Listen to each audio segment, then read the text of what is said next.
اللہ الحمد للہ رب العالمین والعاقبۃ للمتقین والصلاة والسلام علی سید الانبیاء والمرسلین اما بعد فاعوذ باللہ من الشیطان الرجیم بسم اللہ الرحمن الرحیم۔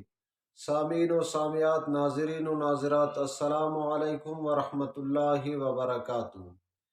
ایک سوال یہ کیا جاتا ہے، کیا احتلام سے یا غیبت کرنے سے روزہ ٹوٹ جاتا ہے؟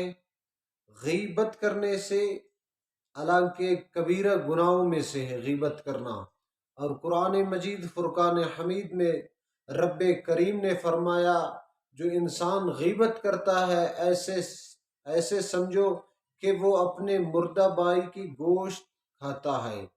اور حدیث میں ہے حضور علیہ السلام نے فرمایا کہ غیبت کرنا یہ زنا سے کم نہیں، زنا سے زیادہ ہے۔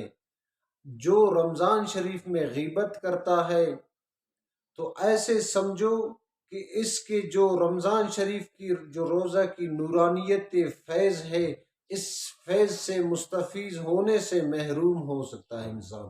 دعائے رب کریم سے ان باتوں پہ ہمیں عمل کرنے کی توفیق عطا فرمائے۔ وآخر دعوان الحمدللہ۔